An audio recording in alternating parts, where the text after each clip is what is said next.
হরে কৃষ্ণ বন্ধুরা, welcome back to my channel. অনেক অনেক শুভেচ্ছা জানিয়ে আজকের ব্লগটা শুরু করছি। আজকে আমি একটু সকাল সকাল উঠে একটু ভগবানের জন্য লুচি, সুজি আর 5 রকম ভাজা করে নিচ্ছি। আজকে আমি ভগবানকে অন্নভোগ দিচ্ছি না, কারণ আমি আমার মেয়ের বাড়িতে একটু গণেশ পুজো হয় বড় করে, আমি সেখানে যাচ্ছি। তো সেখানে আমি এসে গেছি। আমাদের প্রভু পুজো করছেন। তো আমরা কৃষ্ণ ভক্তরা প্রসাদটা তখনই পেতে পারি যখন আমরা এটা ভগবানকে নিবেদন করে সেই প্রসাদটাই কোনো দেবতাকে দেওয়া হয়। তা এখানে উপস্থিত আছেন আমার মেয়ের শাশুড়ি, শ্বশুরমশাই, মেয়ে, জামাই। আমার জামাই যেন একটা কাজ খুব ভালো পারে, সেটা হলো কাসর বাজাতে, বাজিয়েই চলেছে, কান মাথা একেবারে ঝালাপালা হয়ে যাচ্ছে। তো আর মেয়ে ব্যস্ত শুধু ছবি তুলতে। তো ভগবানের ভোগ পরপর সাজিয়ে দেওয়া হয়েছে, ভগবানকে নিবেদন করে তুলসী পাতা দিয়ে সেটাই গণপতি বাপ্পাকে দেওয়া হয়েছে। তো আমি তো কোথাও প্রসাদ পাই না, তো আজকে পেতে পারবো, কারণ আজকে ভগবানকে দিয়ে তবে দেওয়া হয়েছে।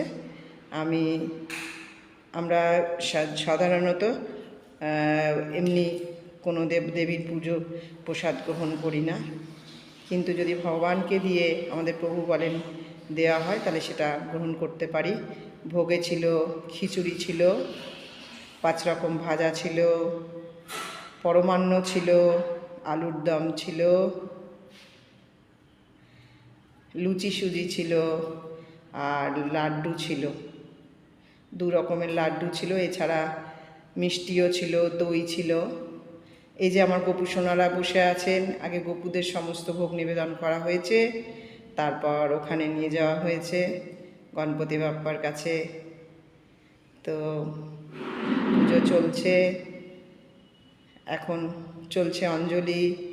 মেয়ে, জামাই এবং আমার মেয়ের শাশুড়ি মা, উনি অঞ্জলি দিচ্ছেন। আমাদের ভদ্রলোক পড়াচ্ছেন, অঞ্জলি দেওয়াচ্ছেন। পুজো প্রায় শেষের পথেই। সুন্দর করে সাজিয়েছে আমার মেয়ে, একা হাতে সমস্ত ভোগগুলো রান্না করেছে ভগবানের পাত্রে, নিরামিষ পাত্রে। এবং না, তুমি একটু দাও, এবারে এদিক ওদিক দাও, এখানে এখানে দাও। ভালো পারে। এক হচ্ছে ধুনো দেওয়া, অনেকেই ধুনো দেওয়া কাজটা ভালো পারে, তো কেউ দেখছি ধুনো দিতে ব্যস্ত। আর শুধু ভগবানকে দেখানো নয়, আশেপাশে ঘরে ঘরে ও ঘরে দেখাবে। পুজো শেষ, এবার মেয়ে সকলকে ভোগ প্রসাদ দিচ্ছে।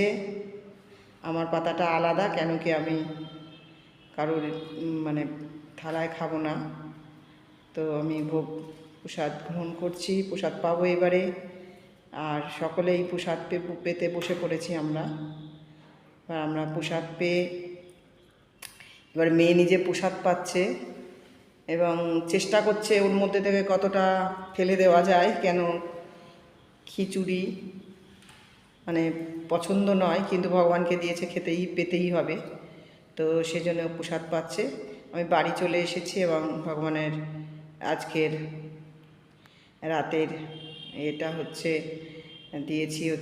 ভোগ দিয়েছি রুটি, মিষ্টি ছোলার ডাল, রয়েছে রসমালাই,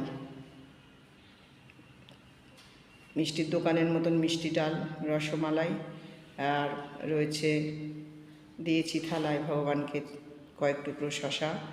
ভগবানকে আমি এবার ভোগ নিবেদন করে দেব। আমার এই ভিডিও যদি আপনাদের ভালো লেগে থাকে, লাইক, শেয়ার, সাবস্ক্রাইব এবং কমেন্টস করতে ভুলবেন না। সকলে ভালো থাকবেন। রাধে রাধে।